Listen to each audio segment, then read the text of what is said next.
Allô tout le monde! Bonjour à vous tous, bonjour Caroline. Salut Isabelle! Ça fait plaisir de te revoir, ça fait plaisir de savoir que vous êtes là aussi.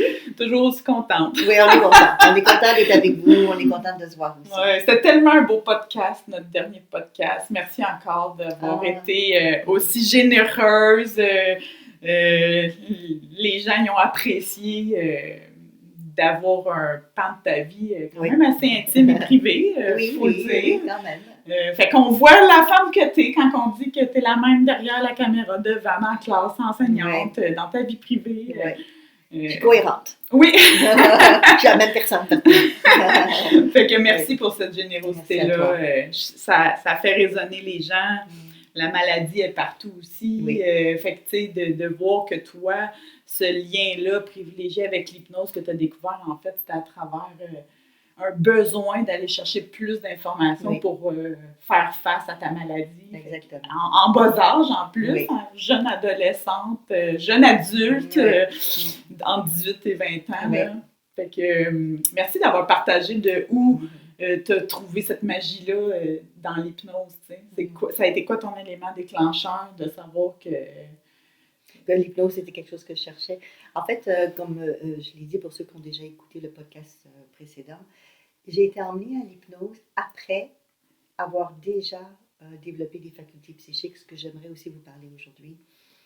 Ça a été comme une porte suivante, mais une porte logique, parce que pour être capable de développer nos facultés psychiques, donc dans mon cas, c'était voir les auras, voyager dans d'autres dimensions, on n'a pas le choix qu'être dans l'état de transe. Donc, cette connexion et cette expansion de conscience.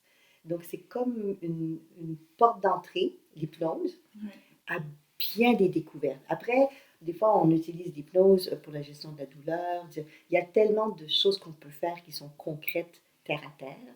Mais on peut aussi utiliser cette porte d'entrée pour explorer d'autres dimensions. Oui. C'est vaste. C'est très vaste. Puis même quand on pense avoir fait le tour, ben il doit y avoir d'autres choses. Il y a toujours d'autres choses, oui. Moi, des fois, je visite un pays, j'ai visité 30 fois la France peut-être, mais il y a toujours des choses nouvelles à voir à chaque fois. Et même quand je vais dans les mêmes régions, je n'ai pas été au même bistrot, je n'ai pas été au même musée ou ceci. Il y a toujours quelque chose à explorer, autant sur Terre qu'ailleurs. Parce qu'on n'est pas la même personne qu'on était hier. C'est vrai. En fait, non plus. Hein? C'est vrai, tu as raison, on n'a pas les mêmes besoins. Quand on voyage à 20 ans, c'est pas le même voyage qu'on ferait à 50 ans, par exemple. Effectivement. Tu n'iras pas dans le même bar, en tout cas. Non, je n'irai pas au même bar. Tu n'iras pas voir les mêmes spectacles. C'est clair. Là, ça se pourrait que tu aies envie de découvrir, je sais pas, moi, une église. Oui. Tu sais? Oui. Fait que... Oui, un parc spécial ou aller voir des choses différentes. Bon, moi, premièrement, je suis très curieuse de nature. C'est que j'aime pas aller 2-3 fois au même endroit, à moins qu'il y ait quelque chose de particulier. J'aime explorer. Donc, pour moi, l'ouverture de conscience, l'exploration, c'est juste parfait. C'est juste parfait. Après, on a besoin aussi de sécurité. Et l'hypnose permet d'activer des forces et des ressources pour nous amener dans une plus grande bien-être, sécurité. En hypnose, tu le sais, parce que tu en fais, on appelle ça le safe place.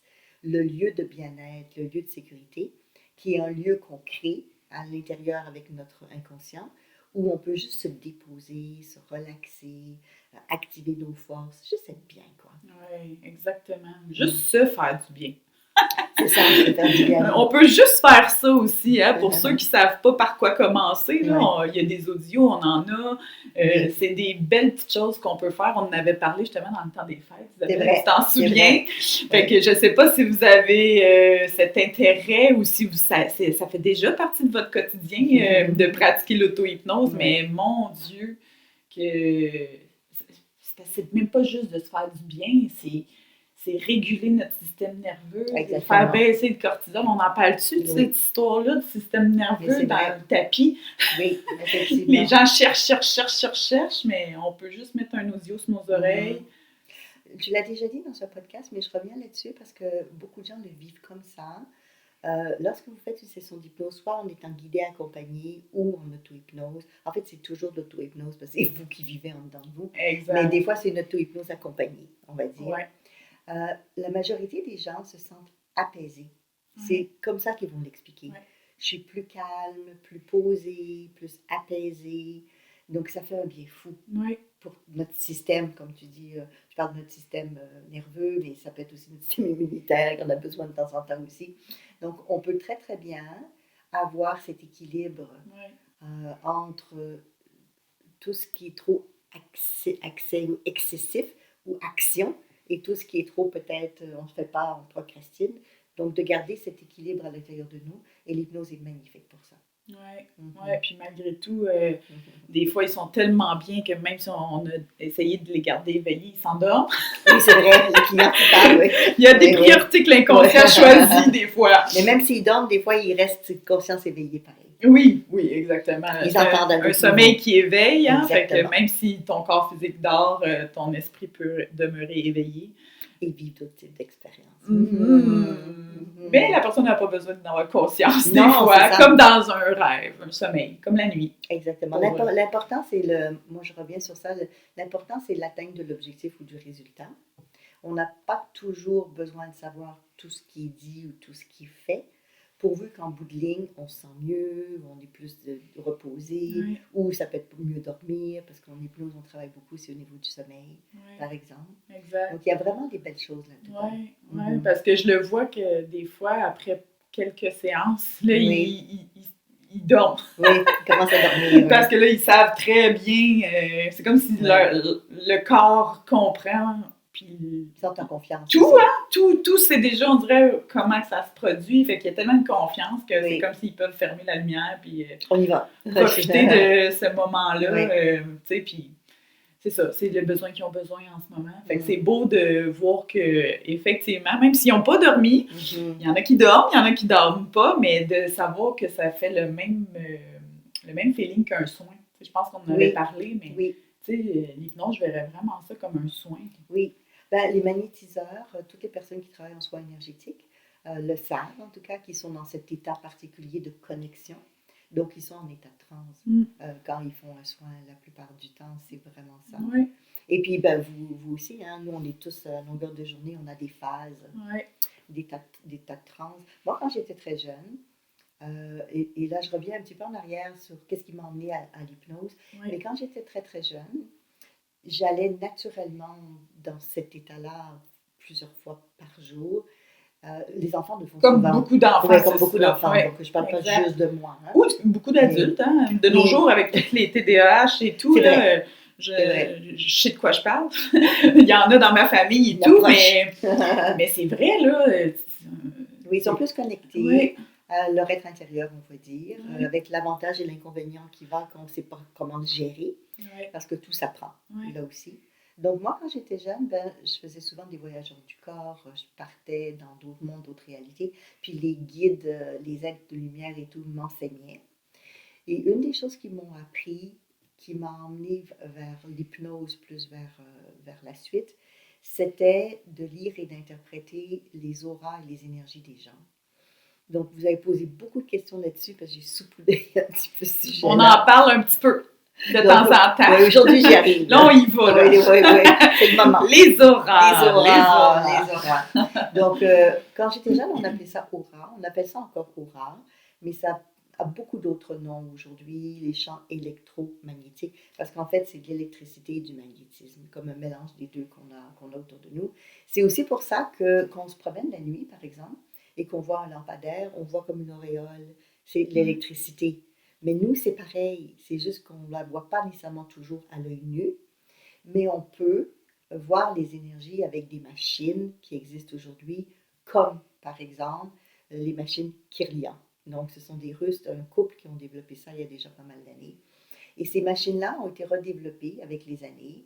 Et elles servent à quoi? Elles servent à photographier l'énergie vivante, donc de l'être humain, mais aussi des animaux et des plantes et des minéraux, donc du vivant, photographier, donc on voit vraiment les photos de l'énergie qui, pour la majorité d'entre nous, n'est pas visible à l'œil nu, mais qui existe. Un peu comme les radios, les rayons X.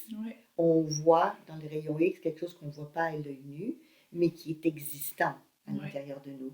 Donc, c'est des façons de prendre des photographies. Même les IRM, les imageries par résonance magnétique, on est proche, là. Oui, c'est ça. C'est exactement ça. Puis il y a beaucoup de couleurs en plus et tout.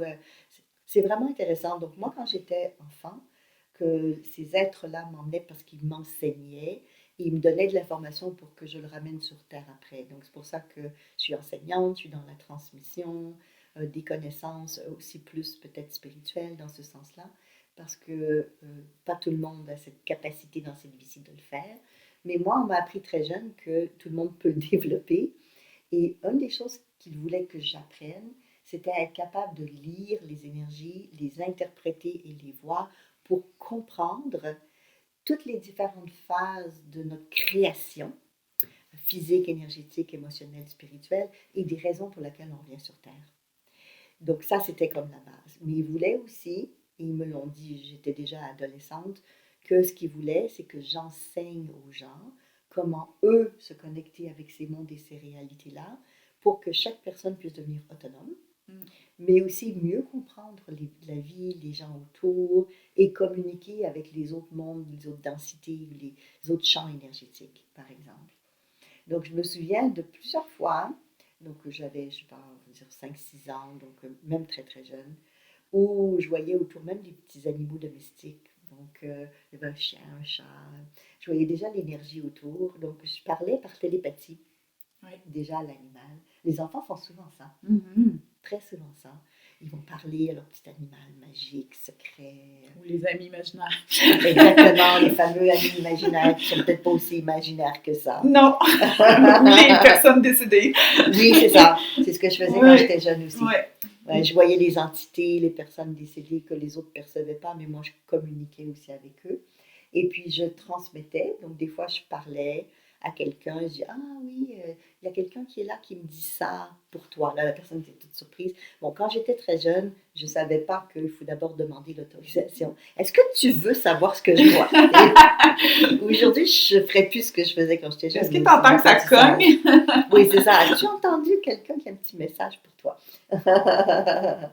Donc, j'ai été très jeune apprendre. Donc, on m'a expliqué, montré les différentes couches d'aura, qu'est-ce que ça veut dire. Donc, j'aimerais partager certaines de ces choses-là avec vous, en sachant que... Je ne sais pas si vous êtes excités, mais moi, je suis excitée.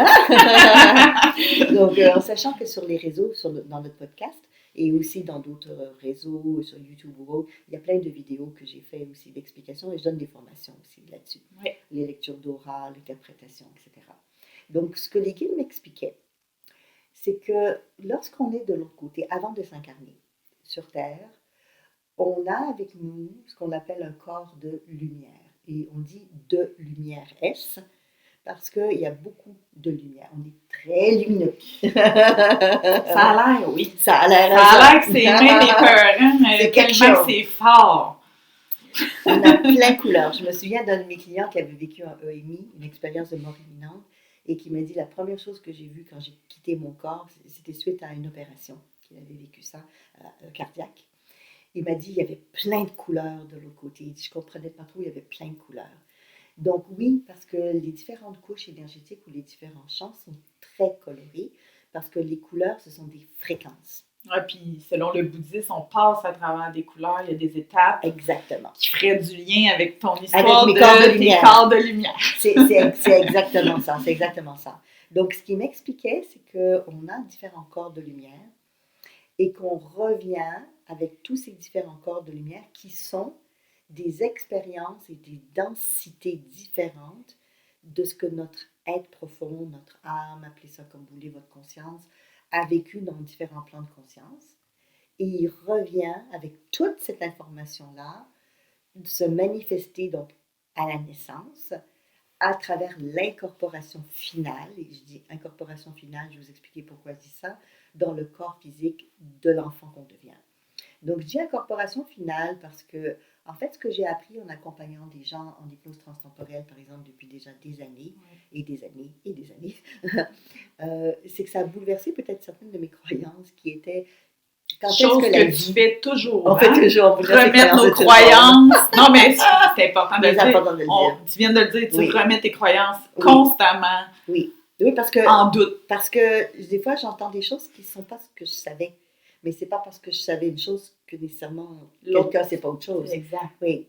Et puis après, ça dépend où on est. Mais moi, j'avais à l'époque, en tout cas, je me posais des questions sur c'est quand le moment que la vie arrive dans le corps physique. Ouais. Est-ce que c'est au moment de la conception? Est-ce que c'est, je sais pas moi, les premières semaines de vie? Est-ce que c'est...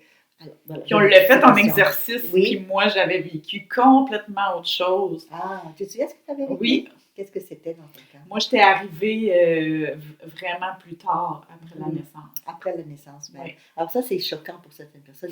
Est-ce qu'on peut? Est-ce que c'est possible? C'est une possibilité. Est-ce que j'en suis convaincue à 100%? Je ne sais pas, mais c'est ce que j'ai expérimenté. C'est ce que tu as expérimenté au niveau de ton inconscient, ton être intérieur. Donc, on m'a montré, alors que d'autres, c'était, ils ont tout vécu l'accouchement, c'était très avant. Oui.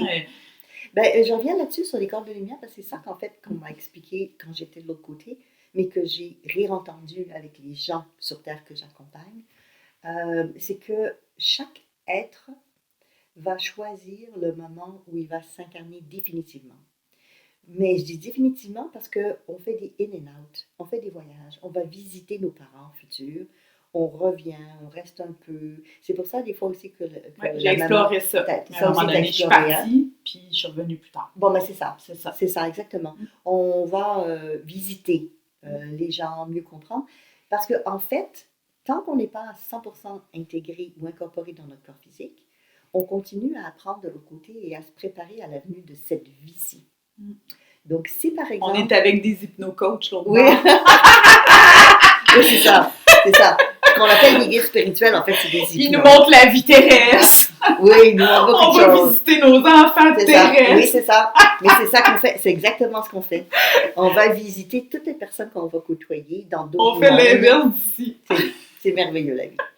Donc, on peut... Et c'est ça que j'ai appris, c'est qu'on peut intégrer le corps physique du fœtus, par exemple, in and out, on entre, on sort plusieurs fois pour expérimenter. Mais il y en a qui, au moment de la conception, vont rester tout de suite dans toute l'expérience corporelle parce qu'ils ont aussi des encodages à vivre ou des expériences à vivre à travers la matérialité et le corps dans les différentes phases. Et peut-être certains d'entre vous, vous avez entendu parler des travaux du docteur Grof. Donc là, je parle de la respiration holotropique, c'est un psychiatre, mais il a développé aussi toutes les expériences périnatales et vous pouvez lire là-dessus, c'est vraiment intéressant dans justement les techniques de respiration qu'il a développées, toutes les différentes phases du moment de la conception à la naissance et juste après, qu'est-ce que l'âme, l'entité corporelle qui est là, va vivre, où elle peut avoir des blocages, des choses qui vont l'empêcher d'être heureux ou bien plus tard dans sa vie, etc., etc., etc. Donc, le moment où on décide, parce qu'en plus, on le choisit, même si on ne s'en souvient pas. Au moment où on choisit, ça peut être après 1 mois de conception, mais ça peut être aussi plus tard, dans les différentes semaines. Donc, il n'y a pas de moment précis pour toute la population où on peut dire, ben, c'est à cette date-là que je m'incarne définitivement. Donc ça, déjà, pour moi, c'est une révélation d'apprendre ça. Ouais. En fait, on déconstruit tout avec toi, tout le temps. Mais dans le sens, avec eux, parce que c'est eux qui donnent l'information quand même. Il y a tellement de façons. C'est exceptionnel. Et quand les guides m'expliquaient ça, ils me parlaient justement des corps de lumière, parce que tous nos corps de lumière viennent avec nous aussi dans le corps physique ou autour du corps physique. Donc, on le ramène avec nous. Et ces différents corps de lumière, et quand tu as commencé à en parler, ils ont tous des couches différentes. Donc, on a notre première couche qui est ce qu'on appelle l'éthérique. On a la astrale, après la mentale, causale, etc. On a plusieurs couches. Et chacune de ces couches font partie de notre processus évolutif.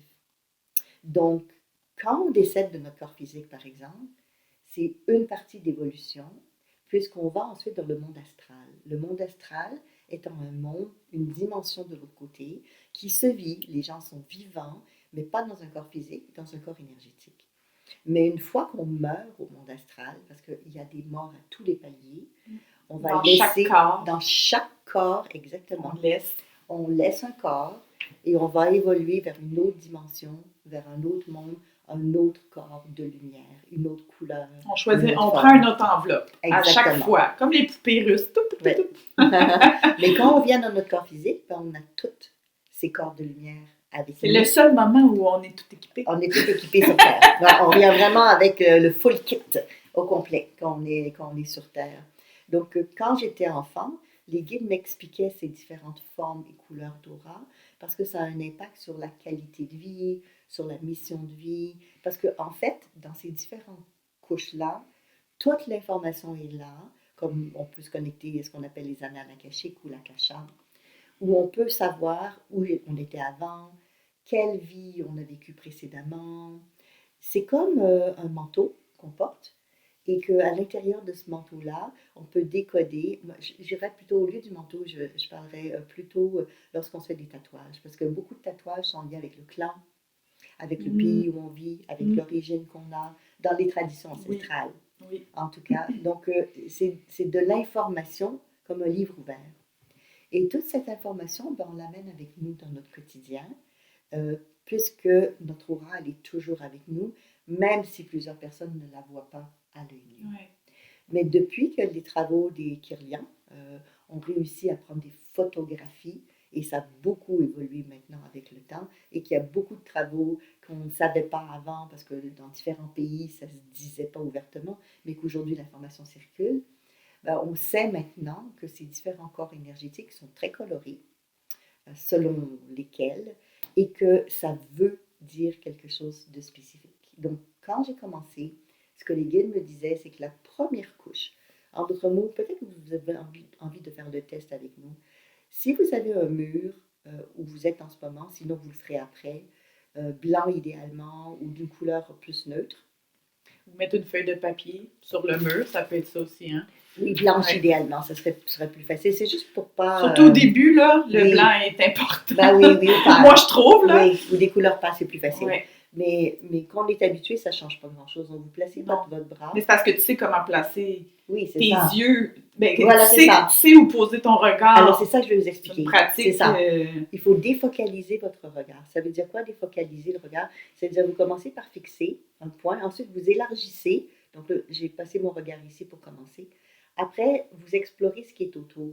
Donc, élargissez de chaque côté pour avoir un plan plus vaste, plus large. Plissez légèrement les yeux. Et à un moment donné, il va y avoir comme un petit double qui va être là. C'est comme si vous allez avoir une petite ligne qui peut varier de différentes grosseurs selon votre énergie vitale, parce que dans cette couche dite éthérique, c'est votre énergie vitale, votre énergie de vie. Puis moi, j'essaie toujours de la bouger. C'est-tu bon, ça? Oui, c'est pas bon? Oui, mais en bougeant, l'énergie va bouger aussi. C'est ça, je suis tout le temps comme, je veux voir si c'est bien ça, fait que j'essaie de la bouger pour voir si elle suit. Normalement, elle va suivre, elle va faire le mouvement, parce que si vous faites ça, comme ça, et ensuite comme ça, vous allez voir votre énergie s'étirer.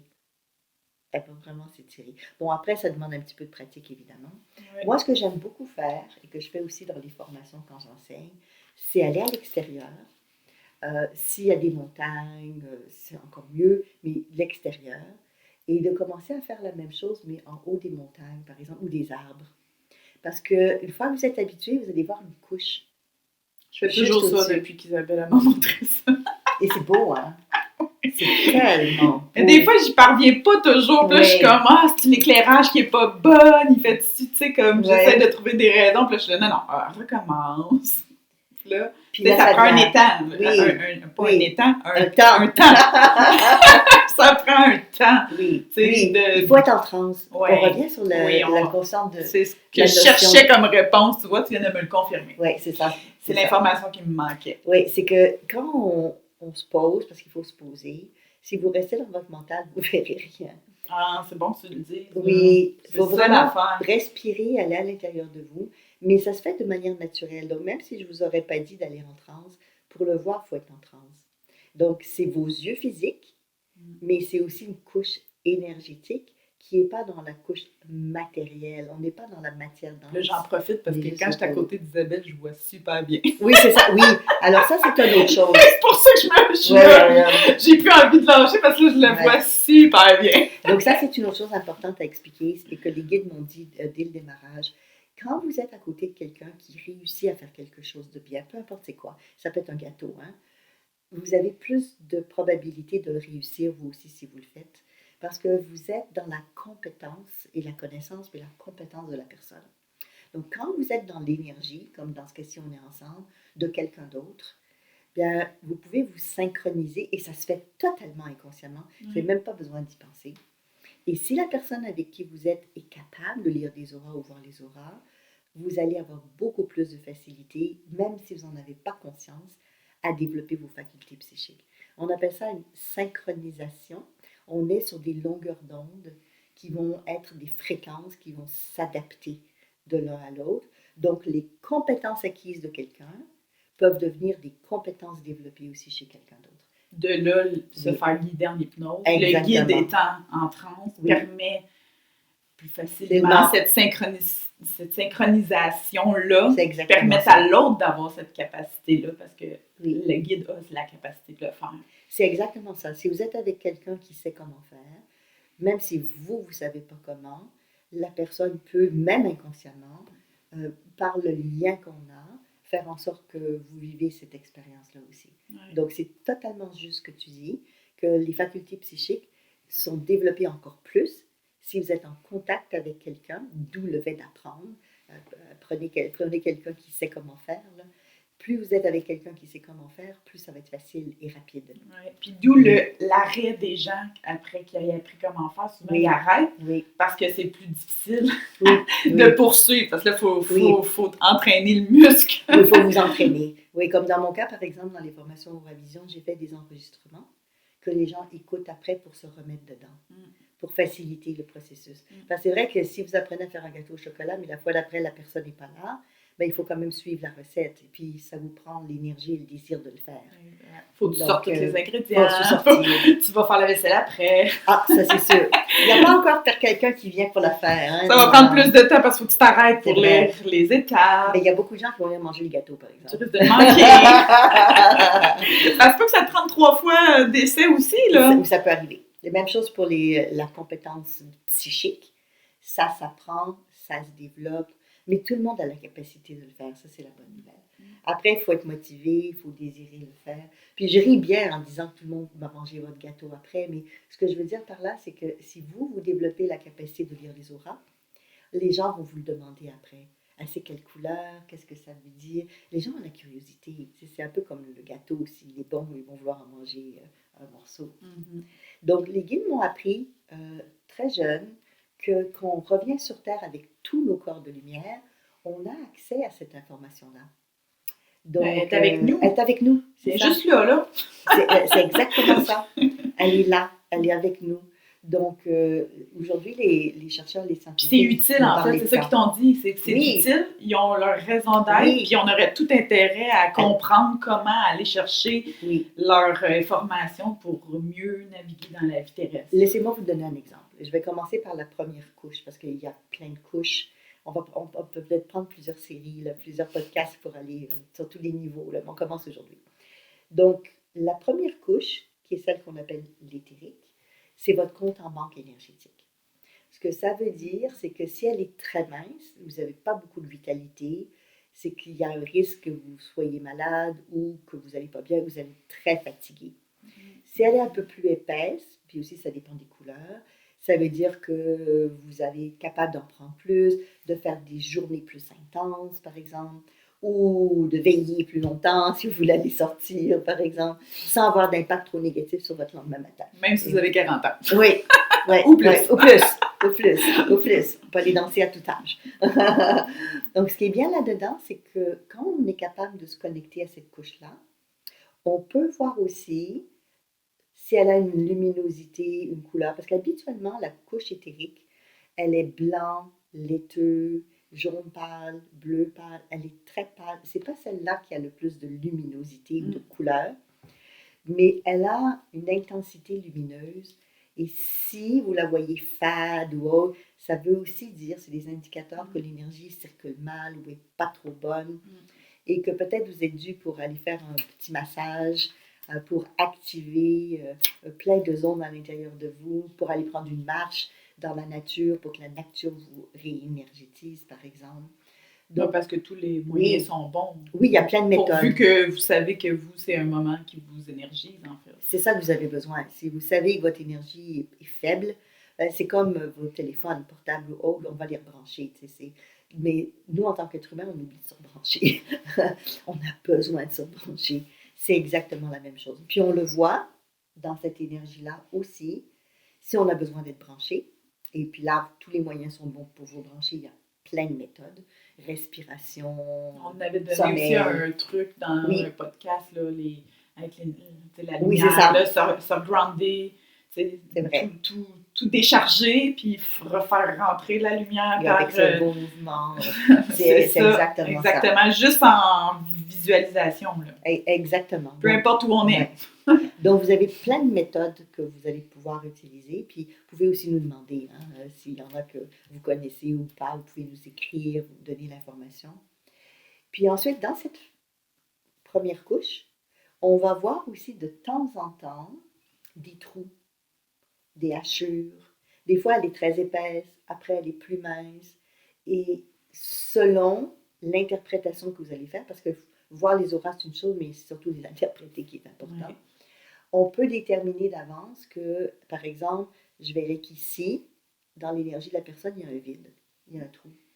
Ça veut dire qu'il peut y avoir une infiltration d'un virus, d'une bactérie énergétique, pas nécessairement physique, mais qui va impacter ou influencer la vitalité ou l'énergie du corps.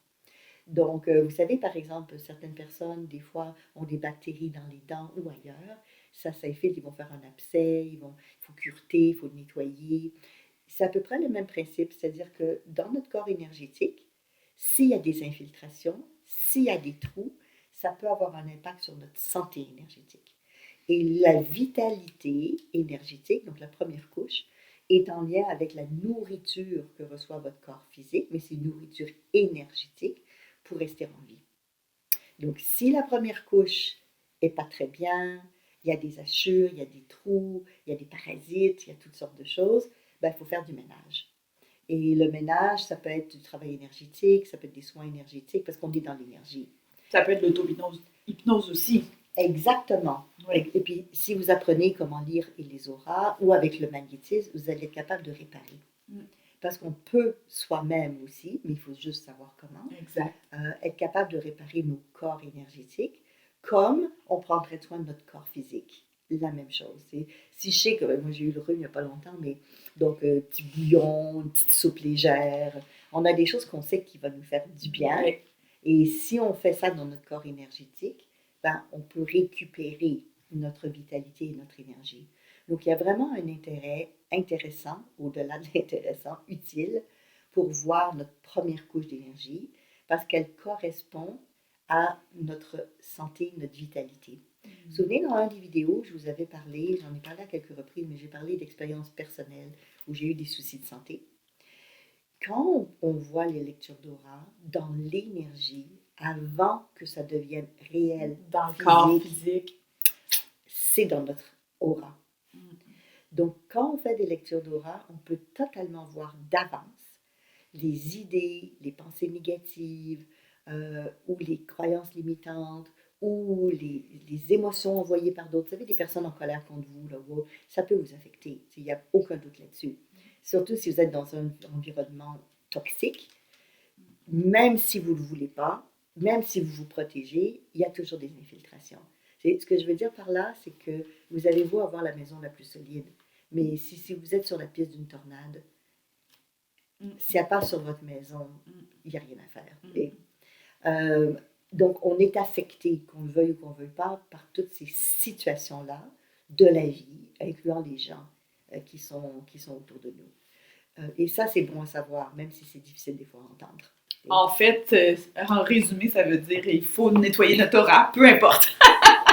Pour faire une histoire courte, hein? C'est ce que j'entends. Voilà. Les Amérindiens, chez nous, font ça. Hein? Ils prennent de la sauge, ils prennent des plumes, et puis dans les rituels, ils vont nettoyer les énergies avant ils vont prendre ils vont vraiment comme... C'est exactement ça. Ils vont nettoyer. Et là, ce qui nettoie, c'est notre aura. C'est notre énergie vitale. Donc oui, on se brosse les dents, on prend une douche, un bain, c'est pareil, on va nettoyer notre corps énergétique. Oui, puis on peut le faire en visualisation aussi, tu sais, on peut être dans la douche puis le dire, tu sais, je me nettoie, je retourne tout ce qui est à moi. Une petite douche de pranam, d'énergie lumineuse qui vient vers vous et qui fait le nettoyage. Exact. Donc il y a tellement de choses qu'on peut faire, mais pour ça, il faut percevoir les auras, il faut comprendre aussi cette première couche-là, qu'est-ce qu'elle veut dire, comment elle fonctionne. Ça veut dire que tu peux l'augmenter. Oui, on peut augmenter notre vitalité comme on peut augmenter notre compte en banque, mais ça va toujours dépendre des sorties. Donc, si vous travaillez beaucoup, si vous dépensez beaucoup d'énergie, si vous rebranchez, mais que le téléphone, vous l'utilisez à longueur de temps, il faut le rebrancher peut-être plus souvent. Donc, mais ça se rebranche.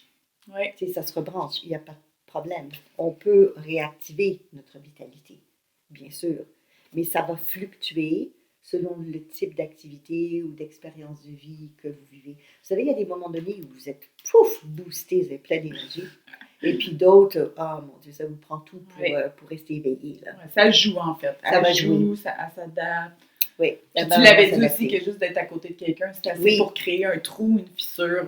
Oui, surtout si la personne a des blessures ou qu'elle vous en veut ou qu'il y a une énergie très négative autour. Bon, plein d'entre vous, vous connaissez ça, peut-être même à votre travail.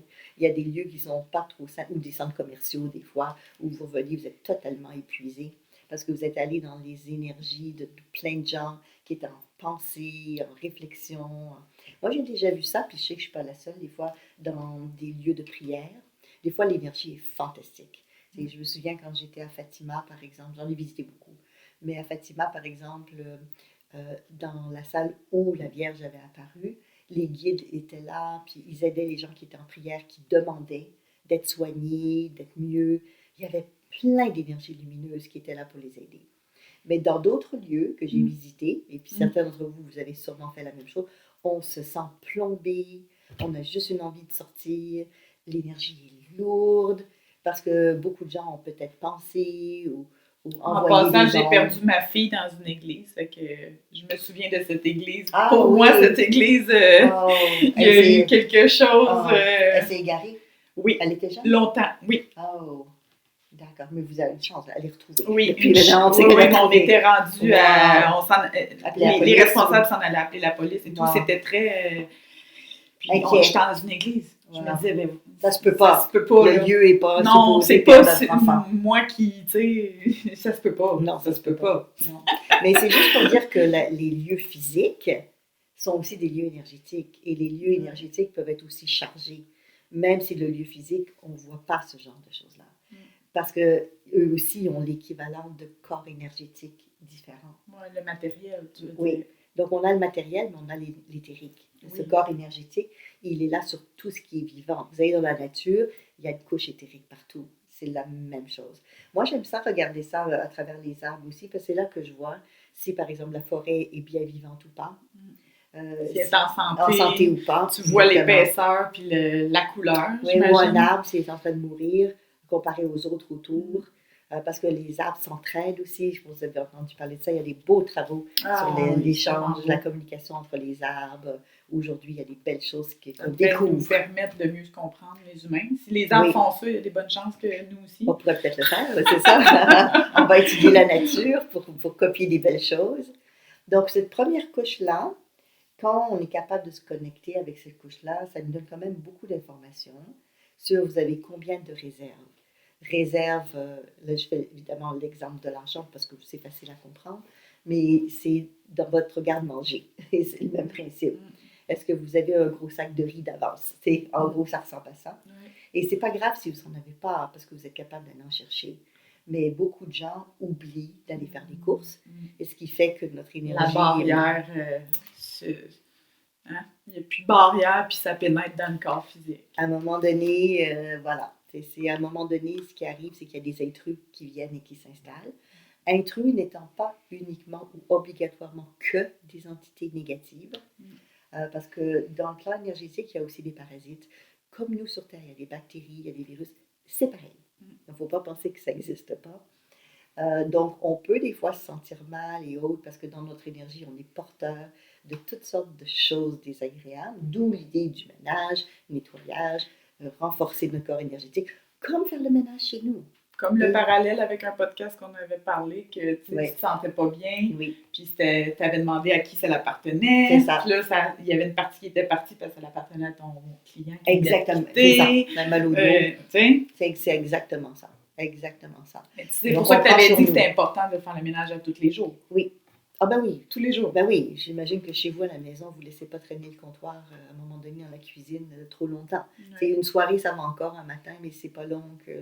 Ouais. Vous n'aurez plus de verre de toute façon, vous n'aurez plus d'assiette. C'est entouré d'ados, de jeunes, une belle famille. C'est une famille, c'est encore pire. Ça sera pas long. Même affaire pour le corps énergétique. C'est une grande famille, il y a plus de monde. Donc la maison va se salir plus rapidement. Mais tout le monde doit contribuer à ça parce que c'est systémique. Ouais. Ça, j'en avais déjà parlé. C'est-à-dire notre corps énergétique, quand on vit près de quelqu'un, ben, on est influencé par la personne. Tu sais, je me souviens d'une de mes clientes, elle me disait « Ah, ça va pas beaucoup avec mon mari ces temps-ci. » Puis elle dit « Ah, je me réveille le matin puis je suis épuisée. » Ben, si ces énergies ou les tiennes ne sont pas très compatibles en ce moment, ouais. Si tu es trop près, c'est peut-être pas aidant. Tu sais.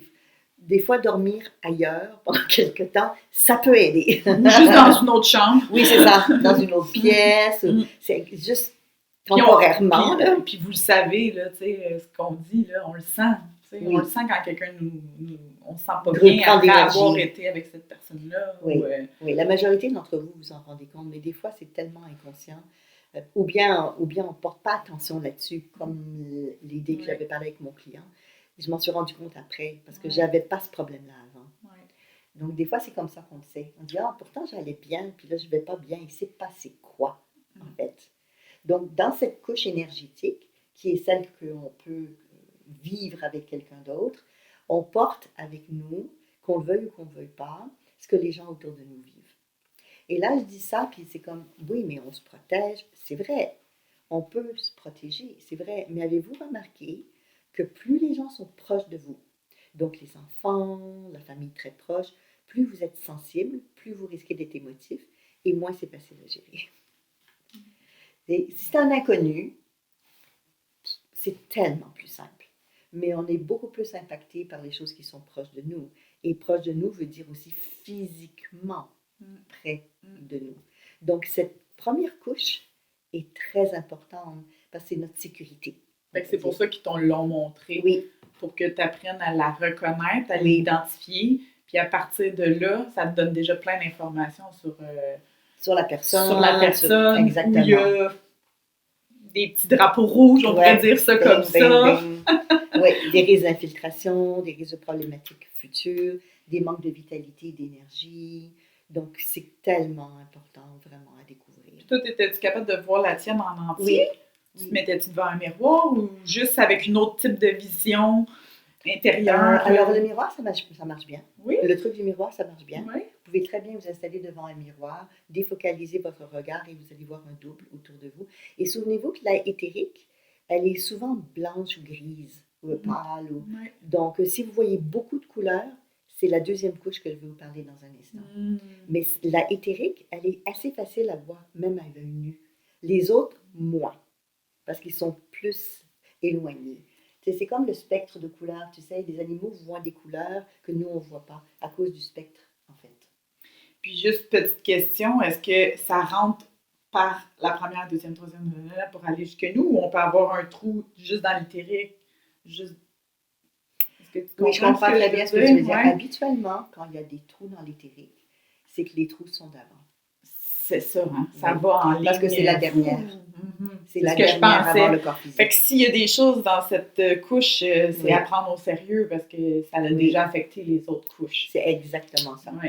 C'est comme quelque chose de plus profond au niveau de votre santé. La bactérie a atteint la racine, on va dire. Ouais. Donc, c'est plus dangereux pour votre bien-être. On est rendu au cœur. Oui, on est rendu au cœur. Oui. Au cœur de la planète. Parce que c'est votre dernière protection. Ouais. Donc, si cette protection-là ne fonctionne pas, ben là, le virus énergétique ou la bactérie énergétique, pouf, là, peut commencer à s'installer dans votre corps physique et là, ça va générer d'autres soucis, d'autres tracas. Donc, c'est une barrière importante. C'est comme un parapluie de protection contre la pluie. Mais là, on parle de contre les énergies, par exemple. Puis, tu sais, tu parlais de ça parce que c'était en lien avec le fait de pourquoi tu faisais de l'hypnose. Exactement. Fait que, comment tu amalgames ça? Qu'est-ce que tu veux dire par c'est important qu'on te montre ça? pour joindre ça, je pense que je sais où tu vas, mais pour eux, comment pour vous? C'était quoi le lien entre les deux, l'utilité des deux pour toi? En fait, parce que là, un coup tu l'as découvert, tu fais quoi en fait? Hein? C'est ce qui me vient à l'esprit. Alors quand les guides m'ont montré ça, encore une fois, j'étais assez jeune, mais c'était pour que je comprenne, pour le transmettre et l'enseigner. L'objectif, c'était, pour être capable de développer les facultés psychiques, il faut être en état de transe.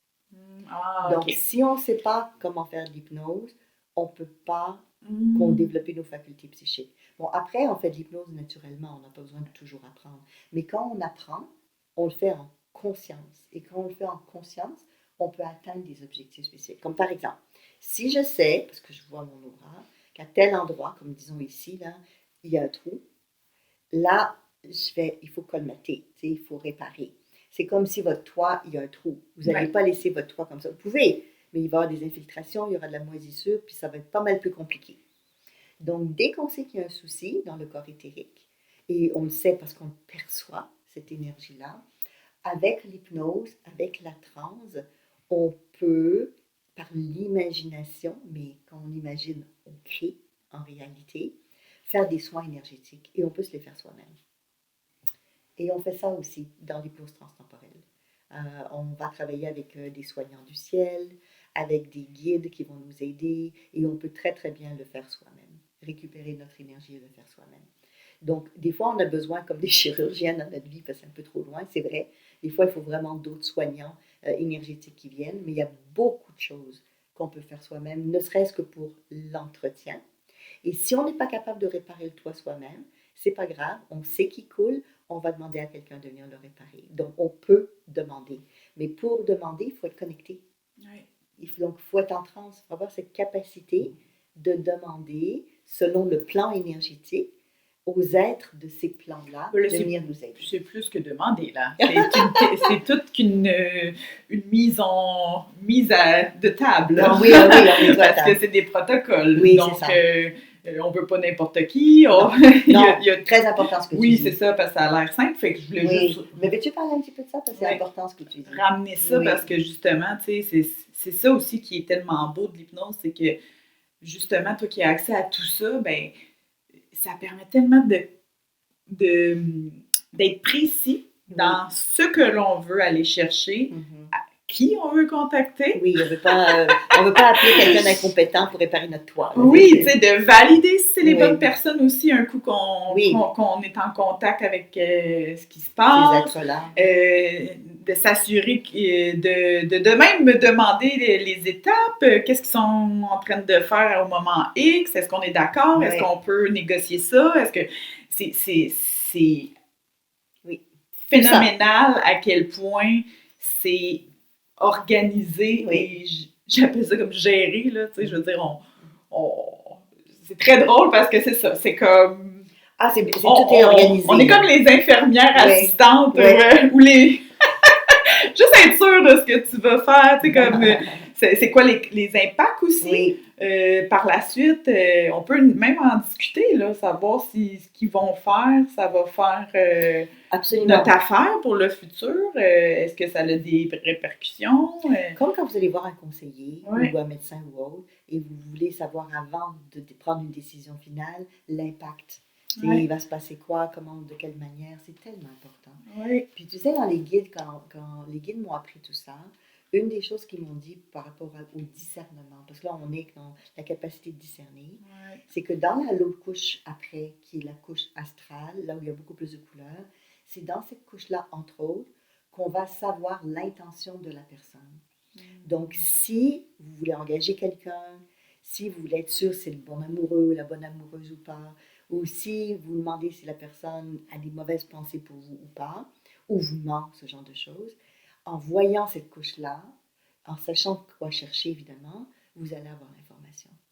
Donc, le discernement, pour quelle est la bonne personne, qui va nous guider, qui va nous dire à qui je dois faire confiance, ça se développe par le mental, par l'analyse, et aussi, et non pas uniquement, mais et aussi, à travers cette observation des corps subtils et des corps énergétiques. Ben, comme il y a plein de formes d'intelligence, fait que l'intelligence intuitive. Exactement.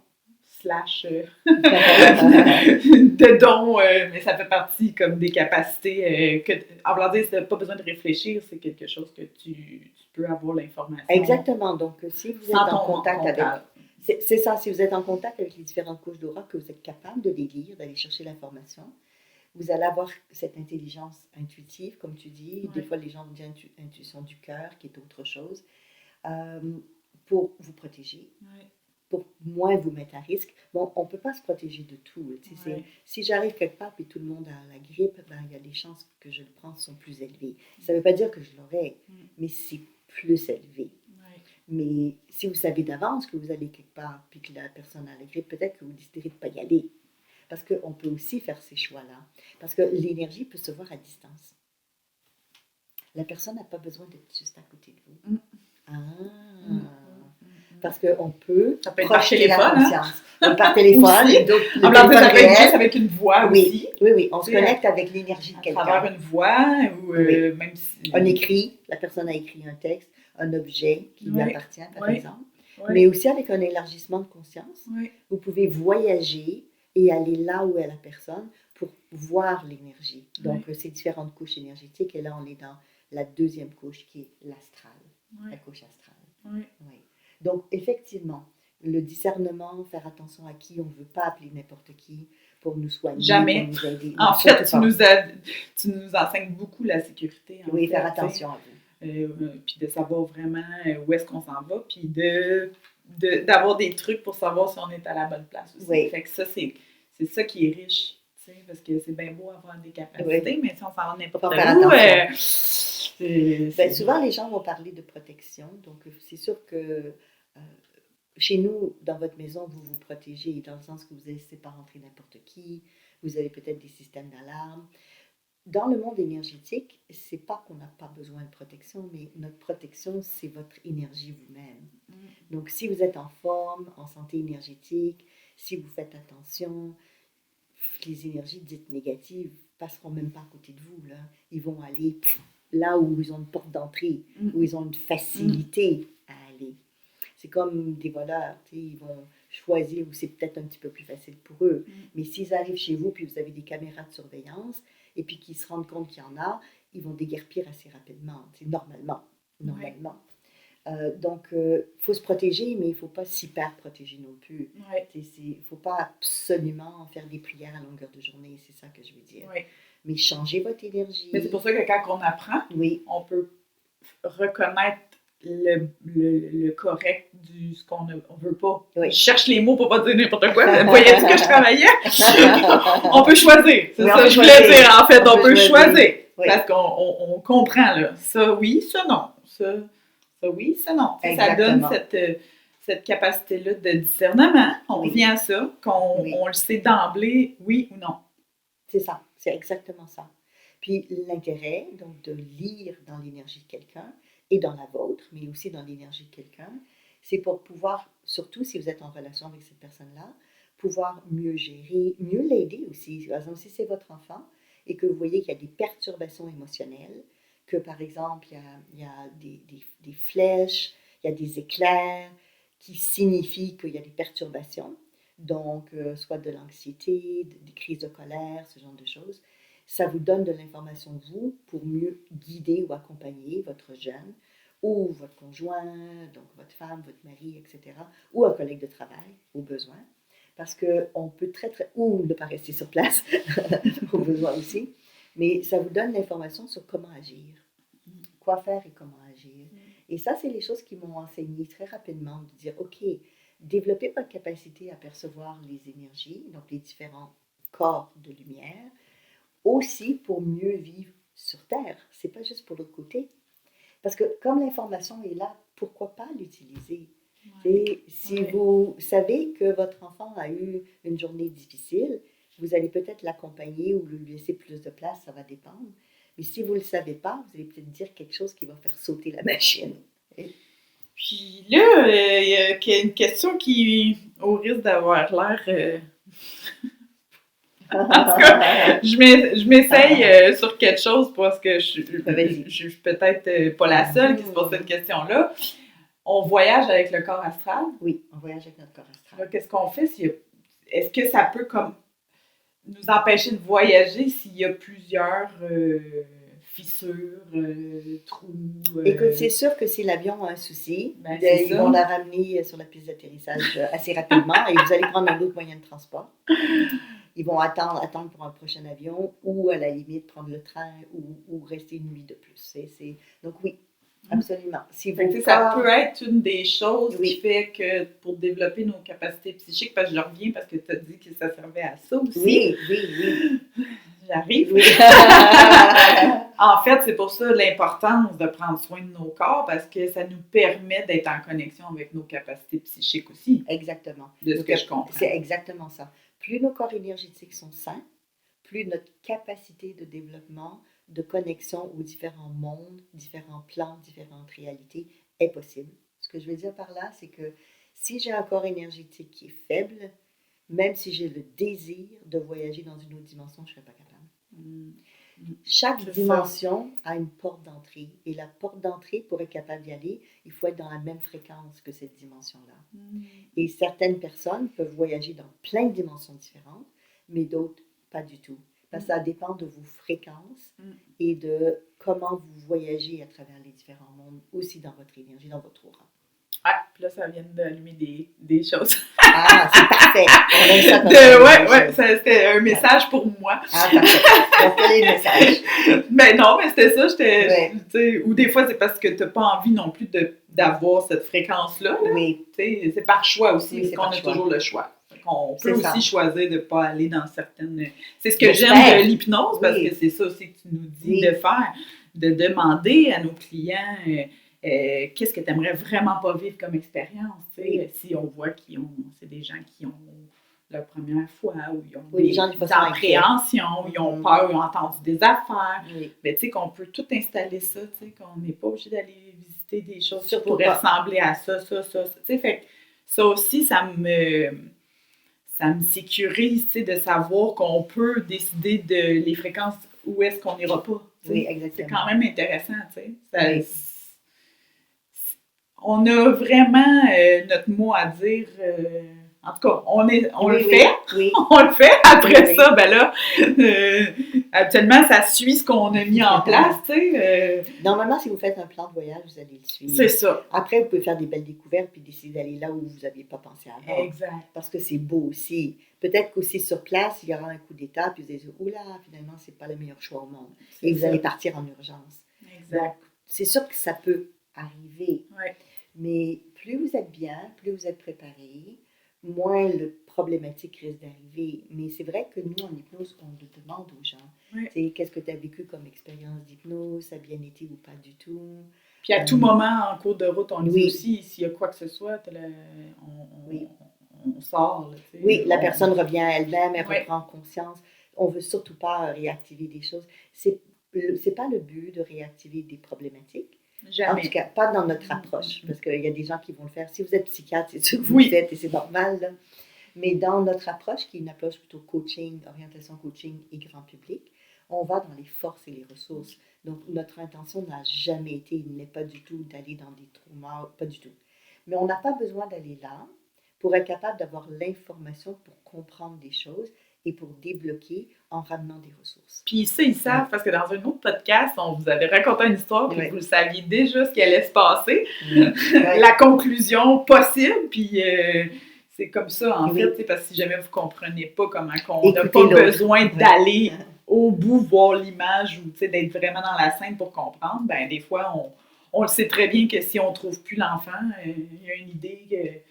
Peut-être qu'à côté, il y a une rivière puis il est tombé dedans. Peut-être. Fait que c'est ça qu'on veut dire quand on n'est pas obligé d'aller. L'information, elle passe sans qu'on ait besoin d'aller. Nous, on est dans de l'information, on n'est pas dans l'émotion. C'est complètement autre chose. C'est comme c'est sûr que quand on lit un livre, on peut vivre l'émotion qui va avec, c'est certain. Mais quand on fait des régressions, par exemple, ou quand on est en hypnose, on peut vivre une émotion d'amour, de joie, pas de souci, on peut réactiver l'émotion. Mais ce qu'on cherche avant tout, c'est juste d'aller chercher de l'information, parce que l'information, elle n'est pas teintée d'autre chose qui pourrait la bloquer ou qui pourrait faire encore qu'on n'a pas envie d'y aller. Ce n'est que de l'information. Et ça se gère, l'information.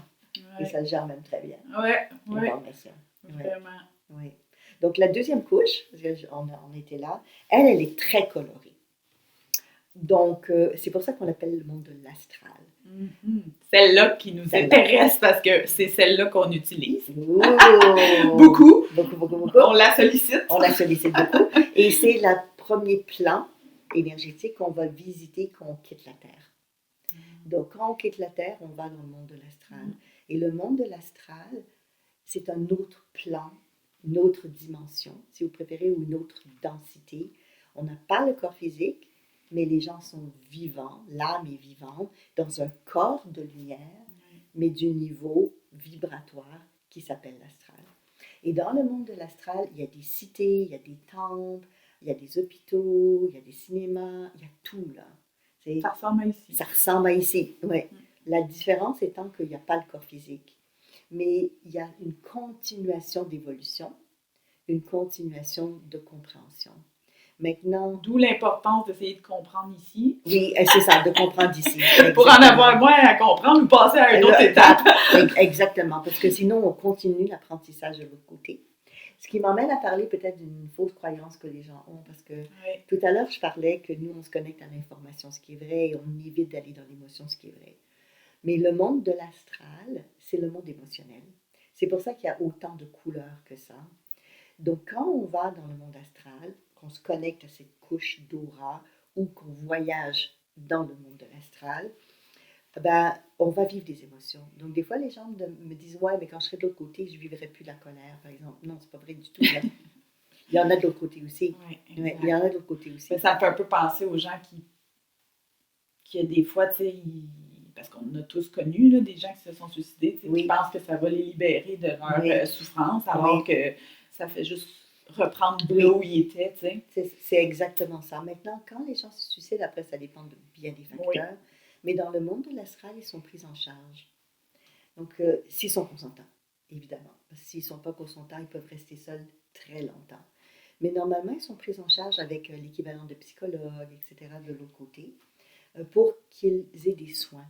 Donc, ils vont être accompagnés pour comprendre pourquoi ils ont vécu ça, qu'est-ce qui s'est passé. Bon, c'est sûr que si on peut le faire de notre vivant, c'est encore bien mieux, on a bien compris, là. Mais sachez qu'il y a une continuation d'apprentissage. Je me souviens que dans un des podcasts, tu avais parlé d'une de tes personnes que tu avais guidées en fin de vie. Oui.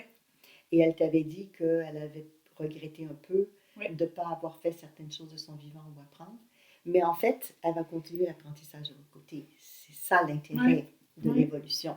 Exact. C'est ça.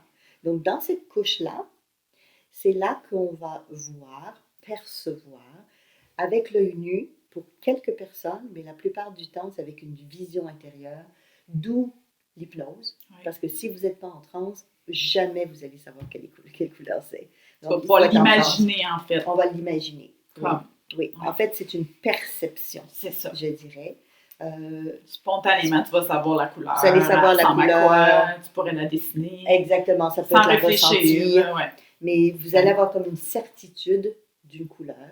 Et chaque couleur veut dire quelque chose de particulier. Comme par exemple, si on voit beaucoup de rouge dans l'aura de quelqu'un et que c'est émotionnel, ben on sait que la personne a été frustrée ou en colère ou elle a un blocage énergétique lié, par exemple, encore une fois, à un manque de respect, enfin, toutes sortes de choses. Donc, chaque couleur va nous indiquer un état émotionnel particulier que la personne est en train de vivre.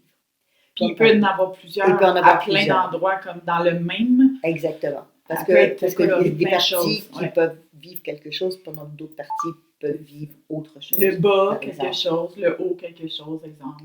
C'est exactement ça. La tête. C'est pas nécessairement toujours la même couleur partout. Ceci étant dit, on voit aussi ce qu'on appelle un œuf aurique, ça a comme une forme d'œuf, une forme de l'aura qui, elle, est peut-être plus des fois stable ou la même couleur. Et là, des fois, ça nous donne de l'information sur la mission de vie. Donc, laissez-moi vous donner un exemple.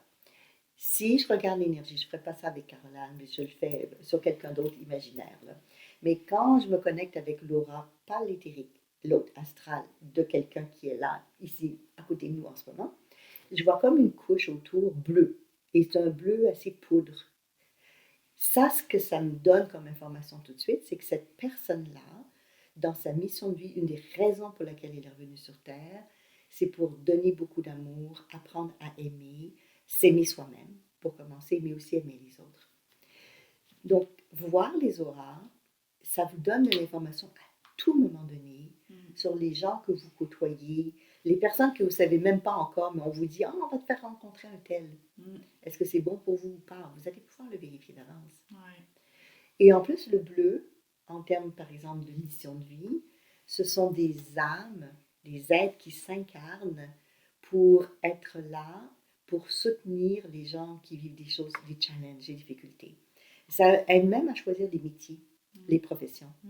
Comme par exemple le bleu, étant donné que c'est l'amour inconditionnel, on retrouve beaucoup de gens dans le service aux autres. Pas uniquement les soins, parce que ça, c'est beaucoup l'énergie du vert. Mais le bleu, c'est les psychologues, les travailleurs sociaux, les éducateurs spécialisés. Même si ce n'est pas votre métier, vous attirez les jeunes, vous attirez les personnes âgées, ils viennent tous vous parler, vous savez, ce genre de choses. Ouais. Donc, vous avez un amour inconditionnel incroyable, vous n'êtes pas trop dans le jugement, ou même pas du tout dans le jugement. On vous aime, on vous apprécie, mais en même temps, revers de la médaille. La lune et... Il y a toujours un revers quelque part. Pour certains d'entre vous, ce que ça veut dire, c'est que vous avez choisi le bleu pour venir apprendre l'amour inconditionnel. L'apprendre. Ce qui veut dire qu'il faut vivre des situations difficiles, il faut être rejeté, il faut être manipulé, il faut être incompris pour être capable d'aimer pareil, malgré qu'on vous blesse, qu'on vous fait mal, etc. Donc, il y a votre âme choisit une énergie de mission de vie parce que c'est une force, mais elle peut choisir une mission de vie parce que c'est une qualité à développer. C'est dans ce sens-là. Donc, entre le 0 et le 100% de la qualité, vous allez avoir cette couleur énergétique qui est dans votre corps dit astral. Fait que moi, je trouve ça extraordinaire de savoir que chacun d'entre nous, on porte ces vêtements-là avec nous. Ouais, c'est phénoménal. Et que ça peut varier. Tu en as parlé tout à l'heure. Des fois, on peut, de tel âge à tel âge, avoir telle énergie. Et puis après, on fait complètement autre chose et notre énergie va changer. Parce que c'est relié. Parce que les missions peuvent changer aussi en cours de route. C'est exactement ça. Jusqu'à 20 ans, après 20 à 40. 40, 60, c'est exactement ça. On peut avoir la même couleur toute notre vie. Ça peut être une mission de la naissance. Long terme. Long terme, même des fois plusieurs vies. On peut avoir la même mission plusieurs vies. Il y a des choses, des fois, qui se font sur 3 ou 4 générations, 3-4 vies. On avait parlé de la patience, des choses sur le long terme. Sur le long terme, oui, exactement. D'où l'année 2026 pour les 9 prochaines années. Oui, année en 1, donc sur 9 ans. Mais c'est exactement ça. Donc, on peut faire le choix d'une mission de vie, d'une vie, mais d'une continuation de mission de vie à plus long terme. On peut aussi continuer des missions de vie qu'on a eues avec d'autres personnes avant. Donc, ce qui n'est pas rare. C'est assez fréquent, c'est ça, exactement. Si on a déjà aimé quelqu'un, c'est peut-être le fun de le revoir. Hein? On va faire un petit bout de chemin. Ou si vous avez un collègue, ça va super bien, vous travaillez comme ça ensemble. Peut-être le fun de dire, quand j'irai ailleurs, j'aimerais que tu viennes avec moi. On va continuer quelque chose qu'on a déjà entrepris, qu'on a déjà commencé ensemble. Ou s'envoyer juste des personnes sur notre route l'instant d'une journée. C'est bien ça aussi, hein? C'est bien ça aussi, hein? Qui sont là juste pour un moment précis, pour un apprentissage précis. Ça, c'est le fun. C'est le fun, hein? C'est le fun, hein? Ouais. Donc, vous savez, il y a des affinités. Comme par exemple, si votre aura à vous est très rouge, je reviens sur le rouge, là, je ne vais pas dans le plan émotionnel, parce que ça voudrait dire colère, etc. Mais là, je vais plutôt dans l'aura astrale, mission de vie, parce que c'est un autre sujet. Ça veut dire, donc je pense à la personne que tu avais parlé qui était femme d'affaires, qui était en phase terminale, qui allait quitter la Terre, donc c'est une aura rouge, normalement. Dans l'aura, on voit dans les couleurs d'énergie la force de caractère aussi de la personne. Donc, on peut très bien voir quand quelqu'un a une aura rouge, par exemple, qui sont faits pour être leader, pour être meneur, avoir un poste important, qui risquent d'être à leur compte, ou s'ils ne sont pas à leur compte, ils auront des postes de meneurs, d'hommes, de femmes, ce genre de choses. Et en même temps, parce qu'il y a toujours l'inverse, des gens qui ont peut-être déjà aussi abusé du pouvoir, qui doivent faire attention entre le pouvoir de soi, le pouvoir des autres, ce genre de choses. Parce qu'on peut être un bon leader, bien sûr, mais on peut aussi en abuser. Et c'est toujours pareil, il y a toujours les aspects. Oui, l'équilibre et les deux côtés. Exactement. Donc, imaginez ça, que vous vous connectez à travers l'hypnose, donc à travers l'état de transe, à un éveil de votre conscience qui vous permet de percevoir les différentes couches d'aura, parce que c'est de l'information qui vous aide à mieux prendre vos décisions d'affaires, de travail, d'apprentissage, de soins. La meilleure personne à côtoyer va dépendre de ce que vous avez envie de vivre et de votre énergie à vous, bien évidemment. Donc, ce que je veux dire, c'est que même si la personne a une énergie rouge, ça ne veut pas nécessairement dire de faire des affaires avec. Oui, mais non, parce qu'elle est peut-être venue apprendre l'inverse, là. On ne sait pas trop. Non, il faut poser d'autres questions. Mais ce que ça veut dire, c'est que c'est quelqu'un qui a du caractère. Oui. Et puis que si vous ne vous sentez pas trop capable de dire non, vous allez être mal pris. Donc, les différentes couleurs énergétiques vous donnent de l'information sur la personne. Comme si on est dans l'astral et que l'énergie est très verte, là, vous allez rencontrer beaucoup de gens qui sont dans les soins. Comme dans ton cas, Caroline, quand tu étais infirmière, par exemple. C'est-à-dire qu'on prend des outils qu'on va voir dans l'énergie astrale pour nous aider à accomplir la mission ou le travail qu'on a.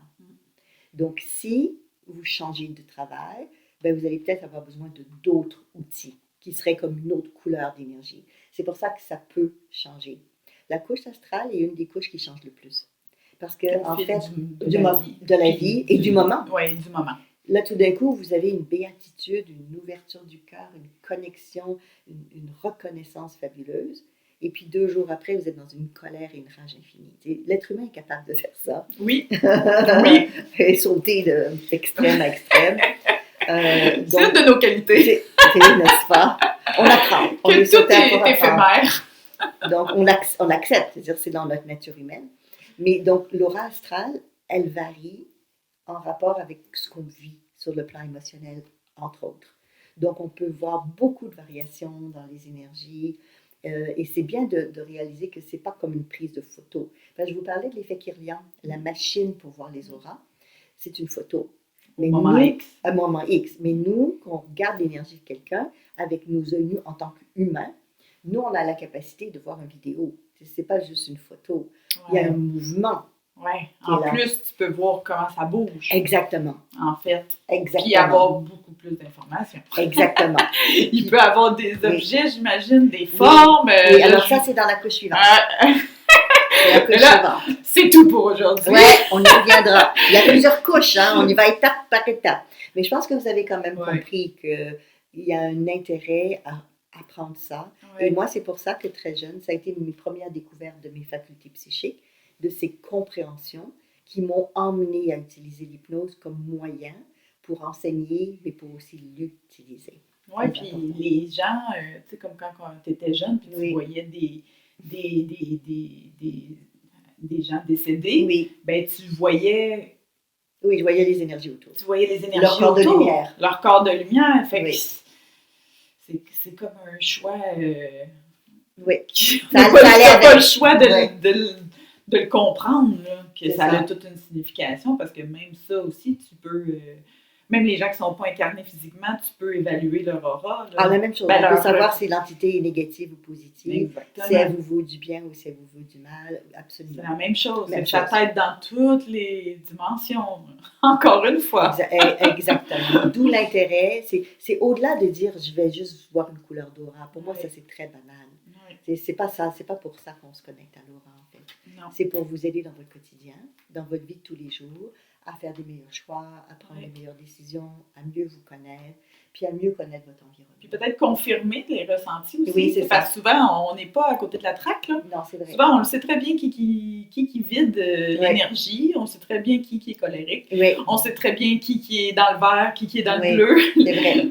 On n'a pas parlé des familles d'âmes, mais c'est en lien avec les couleurs. On va y revenir. Oh là là. Autre podcast. Fait que vous nous direz si ça a fonctionné de vous mettre dans un état de détente, puis juste le fait de focaliser votre esprit, de prendre un moment de calme, permet d'aller de façon naturelle en transe. Fait que c'est déjà une bonne pratique qu'on peut se permettre pour explorer en défocalisant le regard, bien sûr. N'hésitez pas à nous écrire si vous avez des questions, des sujets. On vous revoit bientôt. Bye bye tout le monde. À la prochaine. Bye.